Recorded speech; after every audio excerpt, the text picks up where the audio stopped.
Cyberknife was a very talented horse from day one. Fast horse, able to carry it around 2 turns. Looks a tremendous amount like Gun Runner, same ability and talent. Holds the track record in the Haskell.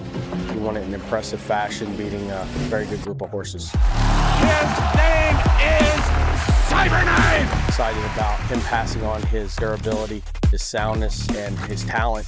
He could definitely be a breed-shaping stallion. Hello everybody, Mike Welch coming to you from Del Mar with the final Daily Racing Form 2024 Breeders' Cup Clocker Report brought to you by Spendthrift Farm, the home of champion sire, 5-time champion sire Into Mischief, who will be represented in this year's Classic by Newgate and Pyrenees. And we'll talk about the Classic a little bit later. Let's just go through some of the highlights that I marked down from this morning's training session. Obviously, everybody out here getting in their final licks 1 day and 2 days before their races. And there was some surprising activity. It was unseasonably chilly here this morning. For most of the training session, the temperature barely got into the 50s, and it had a lot of horses feeling very good this morning. But we'll start with Torpedo Annie. You can set your clock by her, out on 5:45 as usual this morning. Another good day for her. She was a lot less keyed up than she was yesterday, but still went along at a pretty good clip. I thought Tappet Trice was very sharp today on his toes this morning. I thought Diddy had another good morning of training. She's looked good all week long to me. Rattle and Roll was doing just that this morning, really ripping it. I think I had the last 3/8 of his training session from the 3/8 pole to the wire in about 40 and change, but he's going to need a scratch to draw into the Classic. Phil Count Felisa, I think I mentioned yesterday, she was in runoff mode.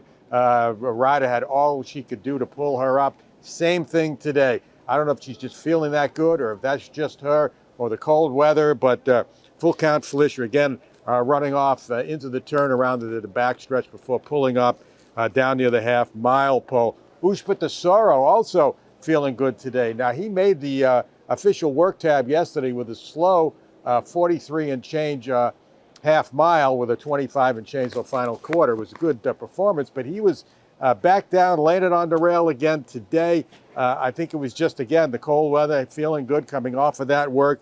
A good sign, 25 and 2 from the wire out for Ushput Tesoro. I believe he's coming into the Classic in very good form. Starlust, another horse that was running off with the rider this morning before the renovation break. Soprano, same thing. I put a watch on Soprano, 26 and 2 from the wire out. Also kind of an impromptu blowout. Citizen Bull, I thought, looked very good this morning. He's part of that very, very competitive field that's going to contest the juvenile, working well coming into the race. So a good day for Bob Baffert and Citizen Bull, who is also a son of Into Mischief, by the way. Big Mojo, we talked about him yesterday. I thought he had a very good work on the turf. Well, he came back and was full of himself again this morning, right out of that work yesterday on his on the turf course, today over the main track. Magnum Force, another horse again who sort of blew out today, 36 and 4 around the turn for him. Carl Spackler, I thought looked good, 2-minute licking it today on the dirt for the turf special, who's going to be a big factor in his race. And then to me, the absolute highlight of the day was the Aidan O'Brien troops. Did their usual jog the wrong way, about 1.25 miles, turned around, and boy, did they gallop today. An open gallop for the whole group. There's 10 of them were in there today. Up front was Luxembourg and City of Troy, and I put a watch on them. They open galloped a mile. This is a gallop in 1:54 and 4. The leaders of the group, those two. A couple of horses that did struggle to keep up way at the back were Lake Victoria and Content. But all in all, most of them just kept pace with the two leaders. So a very, very good morning for all, or 8 of the 10 at least, Aidan O'Brien runners in this year's Breeders' Cup. So that's about it for today. A lot of activity went on, just too much to mention. Going to look back now at or just kind of recap everything, and we're going to look at the Classic. That's the race everybody is waiting for. a big field. I've seen most of them, saw a lot of them work.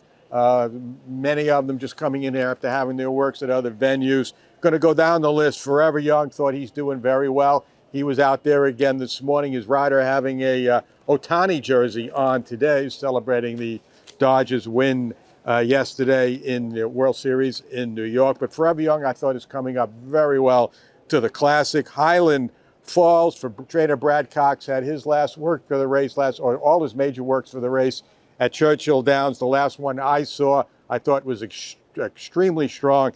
He's coming into the race well. City of Troy, we just talked about. Today was his best day yet, training out there on the track. He does have an unmistakably turfy action to him, so it's a question mark on the dirt. But from what I saw this morning, he got over the main track extremely well today. Mixto has had a good week for what I've seen. For trainer Doug O'Neill, had his final work here and went well over the weekend. Senor Buscador had his final work last week. It was a good work. He's a good workhorse, maybe not as good as I saw back before the Pegasus earlier this year. Dermasada Gaki, a great work for him. His form has tailed off of late, but he seems to be coming into this race like he's going to move well forward. He's going to race with blinkers on, even though that big work I saw the other day came without blinkers. The same for Uspa Tesoro. I mentioned him this morning. He looks like he's feeling good. An imposing looking horse. He was one of the stars of training prior to the 2023 Breeders' Cup Classic at Santa Anita. I think he's doing extremely well coming in here and flying under the radar a little bit. He's going to be a much bigger price on Saturday than he was a year ago. We talked about Pyrenees and Newgate. Pyrenees, haven't seen a lot of him. He had all his major work done at Keeneland. He does gallop in draw rein, so obviously a strong galloper in the morning. Newgate, poorly drawn in post 13, but he made a good impression with me here the last couple of days watching him gallop. Fierceness doesn't impress as much at the gallop as he does working during his workouts. And his last couple of workouts at Saratoga, from what I saw on video, were very, very good, especially those gallop outs. Reminded me of the way he trained earlier in the year prior to his uncharacteristically poor performance in the Derby, but his big races at Saratoga. Sierra Leone, a very imposing looking horse. He's as good a looking horse as there is in the field. I've only seen him gallop here, but he seems to be coming into the race in good form. Tapit Trice, we already mentioned this morning. I thought he looked great today. Arthur's Ride, the most easily recognizable horse of any of them in this year's Breeders' Cup. I thought his last work was good. Not great, but I thought he went very well, especially the gallop out, had good energy there. And next, I haven't really seen much of. Unfortunately, poorly posted. He's one of the people's choices here, coming in off all those one-sided victories, but he's going to have to overcome poor post in post position 14.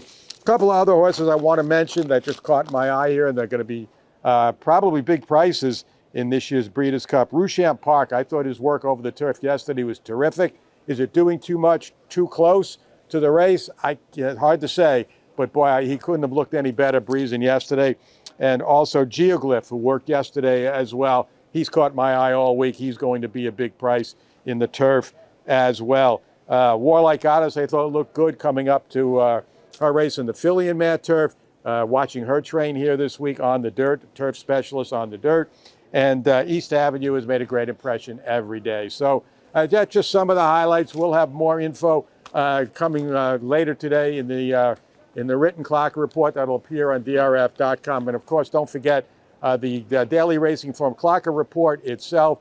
The Friday edition's already available. Saturday's card will be out later today, so pick up a copy of that too. So that's about it. I want to thank my producers and camera people, Lucia Gambuza and Barbara Livingston, without whom these videos would not be possible. And I want to thank all of you for tuning in, and I hope we gave you a few extra insights into this year's 2024 Breeders' Cup.